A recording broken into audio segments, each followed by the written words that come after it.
Gazing through the bars of the schooner, sea spray in his eyes, Francois McKendall saw something on the horizon, a large green mass. Saint Domingo, a land of poison and slaves. Little did he know, his actions in this island would forever change Western civilization.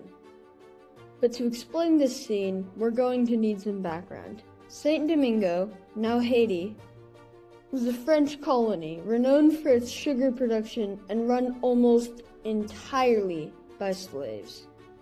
The white citizens were quite liberal with punishment, and there was a high mortality rate among the slaves. As a result, new slaves were constantly being brought in from Africa. These slaves were expected to follow the Catholic religion and were baptized in suit.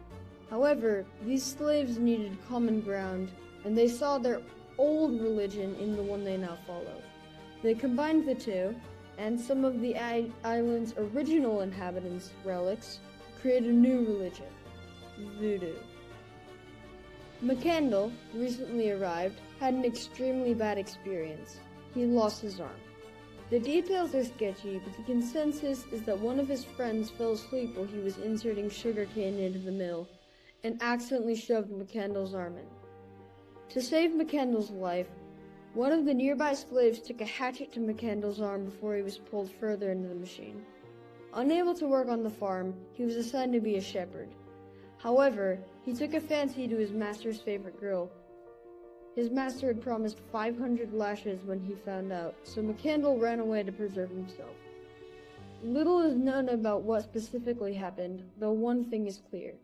McKendall became part of a maroon community. McKendall then became the leader of the community.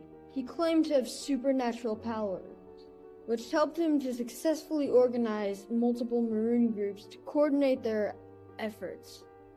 Using the network of maroons and sympathetic plantation slaves, McKendall and his group successfully poisoned many farm owners, animals, and even other slaves. The government feared that McKendall would eliminate the whites from the island, and they believed that he had the means to. He then launched a rebellion and soon after was caught and sentenced to death at Cap Francis on the 8th of January. However, what happened next is unclear. Some rumors said that he escaped, only to be recaptured. Others say that he transformed into a supernatural being, possibly a mosquito. And still, others say he was burned uneventfully. Whatever the case, his death caused widespread unrest amongst the slaves of the island. Many saw him as a leader, religious or otherwise. They started to travel into the woods to practice voodoo. A key voodoo priest was Duddy Buckman. He had long been planning a revolt, and McKendall's death was the perfect cloud. Bookman gathered the slaves from several nearby sugar plantations, and together they ravaged the area around Cap Francois, or Le Cap for short. It wasn't really a siege, but there were siege-like conditions. As the siege continued, the slave army's numbers grew, reaching around 100,000. Everything was going perfectly until one fateful day. They were in one of their strongholds when the French came. While the details about the fight are unspecified, we do know that Bookman was captured and beheaded.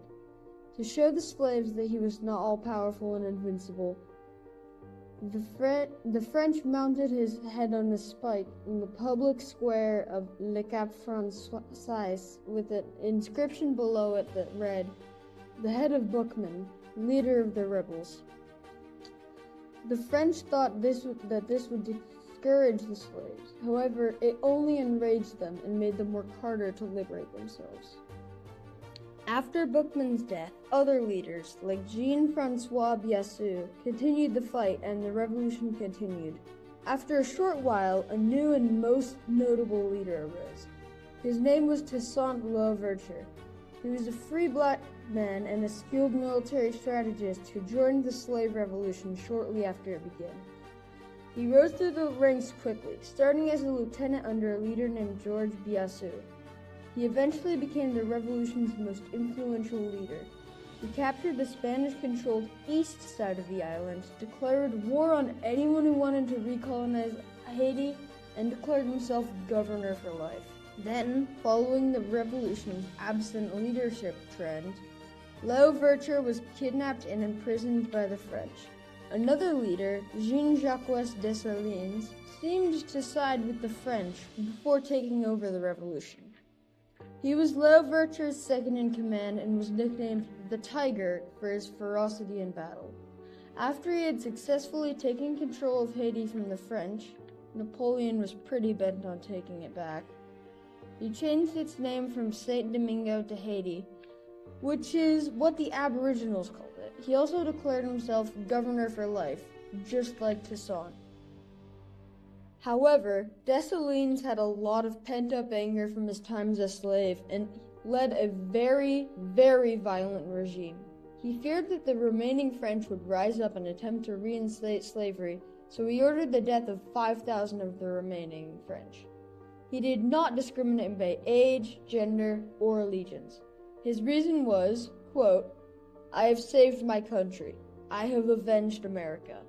He also, attempting to emulate Napoleon, changed his title to emperor.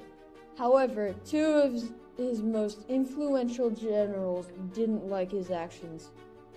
On October 17, 1806, he was ambushed by his once loyal lieutenants. They murdered him and dragged his body through the streets until they finally dismembered it. Now, away from Haiti, and in the relatively newly formed nation of the United States. Jefferson, the third president, had some rightly founded fears of Napoleon starting an American empire. France had recently acquired the Louisiana Territory from Spain via the Treaty of Ile-de-France, in which Spain ceded Louisiana to France. Jefferson knew that Napoleon would inevitably attempt to conquer the United States, and he took action. He sent 2 emissaries to France with $10 million to spend. The emissaries were Robert Livingston and James Monroe, yes, the future president, and their goal was to purchase both New Orleans and Florida. Napoleon knew that Britain would declare war on him soon, and the Haitian Revolution had weakened him. He couldn't maintain Louisiana, and he needed all the military and financial might he could muster. He offered not only New Orleans, but the entire Louisiana Territory. Livingston was caught off guard and declined the offer until he and Monroe hammered out a deal. After a haggling time of 2 weeks, a deal was agreed upon. The U.S. would pay France $15 million in return for the entire territory of Louisiana. That works out to 4 cents an acre. In conclusion, there were 3 related effects of the Haitian Revolution. 1. The financial losses to France prevented an American-French empire and possibly a French world domination. 2. It facilitated the Louisiana Purchase and by association kept the U.S. from falling to the depths of obscurity. And 3. It created an entirely new nation. On an unrelated note, Napoleon used his money to create a hot air balloon army. It failed.